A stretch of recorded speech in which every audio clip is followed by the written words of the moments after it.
Today, we're going to talk about something that can feel, well, really heavy, but I promise you, this is a story about hope. We're diving into how to overcome the shadow of shame. All right, let me ask you something I think we've all felt. You ever have that feeling where a mistake you made just follows you, like a shadow you just can't shake, no matter how fast you run? That feeling? That's shame. And that's what we're going to break down today. So, what even is shame? It's way more than just feeling bad about something. Think of it like a deep wound, not to your skin, but to who you are, to your identity. It's that nagging voice inside your head that whispers things like, you're not good enough, or if they really knew who you were, they'd run. It makes you want to hide, to just disappear. Okay, this slide is super important because there's a huge difference between guilt and shame. Guilt says, I did something bad. It's about your actions. But shame takes it a step further. It says, I am bad. See the difference? It's not about what you did, it's about who you think you are. Guilt can actually be a good thing. It can push you to apologize or fix something. Shame just wants to crush you. And this image pretty much sums it up. The number one goal of shame is to get you alone, to isolate you. Think about it, right? When you're feeling ashamed, what's your first instinct? To pull back, to hide from your friends, your family, even God. Shame thrives in secrets and darkness. It wants you to believe you're the only one who's ever messed up this badly. So where did this powerful, painful feeling even come from? To really get how it shows up in our lives today, at school, with friends, on social media, we've got to go all the way back to the beginning of the story. The Bible talks about shame right from page 1. In the very beginning, Adam and Eve had zero to hide from each other or from God. It literally says they were naked and felt no shame, total openness. But the second they disobeyed God, that perfect connection was broken, and the very first negative feeling they had was shame. And what did they do? They hid. That story tells us this feeling has been tied to our human experience from the start. Okay, so how does that ancient story connect to you and me? Well, today, shame usually comes from one of three places. First, the obvious one, things we've actually done, our mistakes. When you gossip and it gets back to the person, or you blow up at your parents. But second, and please hear this, shame can come from things that have been done to you. It is never your fault if someone hurts you or bullies you, but shame is a liar and it will try to make you feel responsible. And third, shame comes from the lies we start to believe about ourselves.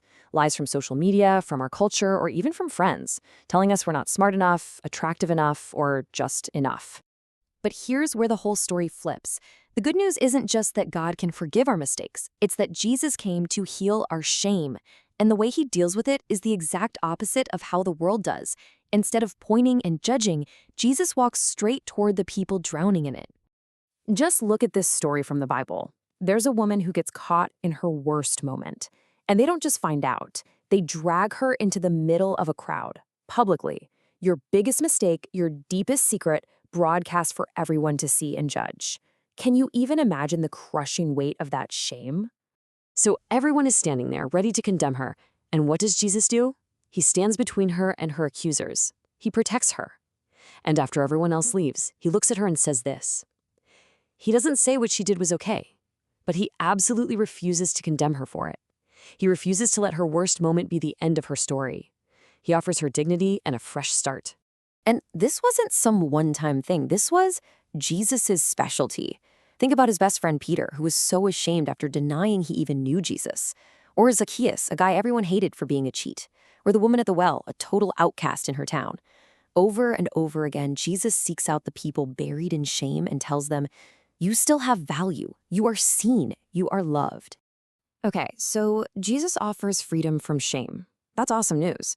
But how do we actually live that out? On a normal Tuesday when you feel like hiding in your room. We need a game plan. So let's get practical with an action plan for fighting back. Here are 5 practical steps. First, you have to recognize it and name it. What is the actual lie shame is telling you? Second, you replace that lie with the truth. You find out what God actually says about you. Third, practice self-compassion. Seriously, learn to talk to yourself with the same kindness Jesus would. Fourth, and this one is a game changer, find your community. Tell someone you trust, a friend, a parent, a youth leader. Shame loses its power when it's brought into the light. And finally, step 5, surrender it all to God. Pray and hand over those deep wounds to the one who can actually heal them. Now, those steps are an amazing toolkit, But God's ultimate answer to shame isn't just a list of things to do. It's a whole new identity. This isn't about just trying to feel better. It's about God fundamentally changing who you are. And this promise is everything. It's like this. Shame puts you on trial and acts as the prosecutor, reading off every single thing you've ever done wrong. But because of Jesus, God, the judge, slams down the gavel and declares not guilty. That feeling of condemnation, of being worthless, it's gone. That's not just a nice thought. It's a spiritual fact if you're in Christ. And this picture says it all. Remember that other image of the person hiding in the dark? This is the after picture. In Christ, you are not defined by your failures. You are not defined by your worst moments. Your new identity is loved, forgiven, and completely made new. So let's boil it all down to this one powerful truth. Shame screams in your ear, I am bad. It wants to stamp your mistake onto your very soul. But Jesus steps in, looks you in the eye, and overwrites that lie with an unbreakable truth. You are mine. So as we wrap up, I just want to leave you with this question to think about. What's the specific lie shame has been whispering to you? And are you ready to let Jesus come in and replace that lie with his powerful, healing truth about who you really are? Because in your story, shame never, ever gets the final word.